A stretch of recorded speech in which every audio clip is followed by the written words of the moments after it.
Welcome to the third episode of no your city well. এবং আজকের ভিডিওটা একটু স্পেশাল, কারণ আজকের ভিডিওতে আমরা কলকাতার কোনো ঐতিহাসিক জায়গা সম্পর্কে জানবো না, তবে দেখব কলকাতার স্পেশাল হোলি সেলিব্রেশন।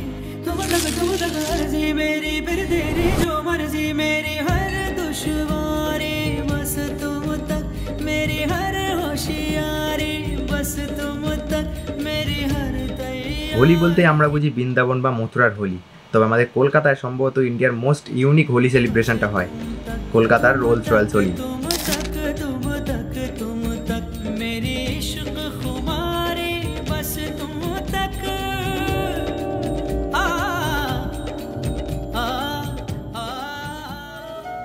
তো শুরু থেকে শুরু করা যাক। সকালবেলা ঘুম থেকে উঠেই নিজের সাথে সাথে নিজের ক্যামেরাকেও রেডি করে বেরিয়ে পড়লাম রোলস রয়েলস হোলি অ্যাটেন্ড করার জন্য। তো এই রোলস রয়েলস হোলি সেলিব্রেশন শুরু হয় হাওড়ার শ্রী শ্রী সত্যনারায়ণ টেম্পল থেকে, যেটা হাওড়া ব্রিজের ওপর থেকে এসে বড় বাজারের একটি অংশে শেষ হয়। বাট এক মিনিট, তবে এই এপিসোডটা আমি ব্লগ না করে এভাবে কেন করছি, কারণ welcome to the third episode of no your city well. এবং আজকের এপিসোডটা একটু স্পেশাল, কারণ আজকের এপিসোডে আমরা কোনো স্পেশাল জায়গা সম্পর্কে জানবো না, জানবো একটা স্পেশাল সেলিব্রেশন সম্পর্কে। আশেপাশে এত মানুষের মধ্যে ব্লগে আমার সাউন্ড একদমই আসছিল না, এবং এত ভিড় ছিল আমি নিজেও একটু অকওয়ার্ড হয়ে পড়ছিলাম।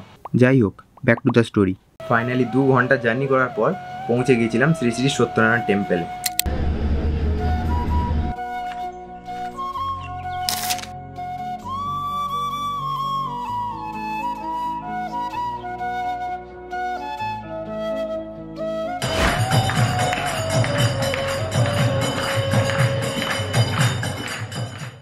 মন্দিরের মধ্যে প্রবেশ করে আমার মন তো একটা জিনিসকেই খুঁজছিল, সেই ভিনটেজ রোলস রয়েলস গাড়িটা।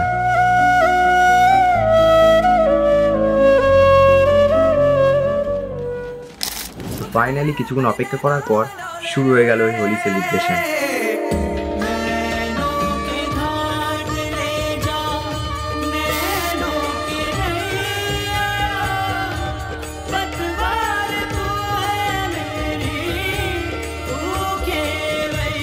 তো হাওড়া ব্রিজের একটা সাইডে কিন্তু গাড়ি চলাচল বন্ধ হয়ে যায় এই হোলি সেলিব্রেশনটার জন্য।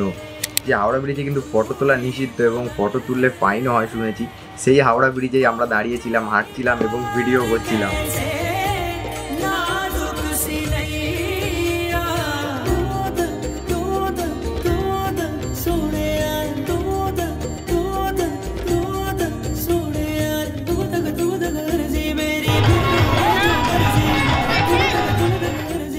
ফাইনালি হাওড়া ব্রিজ ক্রস করে এটা চলে আসে বড় বাজারে, এবং বড় বাজারের এই জায়গাটা খুব দারুণভাবে সাজানো ছিল।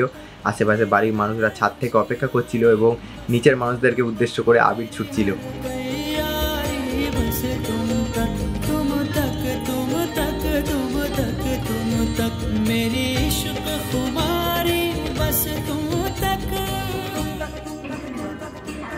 তো তোমরা কি জানতে হোলি সেলিব্রেশন সম্পর্কে? যদি জেনে থাকো এবং গিয়ে থাকো তাহলে কমেন্ট করে জানিও তোমাদের কেমন এক্সপিরিয়েন্স হয়েছে, এবং যদি না জেনে থাকো এক্ষুনি জেনে গেলে নেক্সট ইয়ার অবশ্যই যেও, আমি গ্যারান্টি দিচ্ছি অবশ্যই একটা দারুণ এক্সপিরিয়েন্স হবে।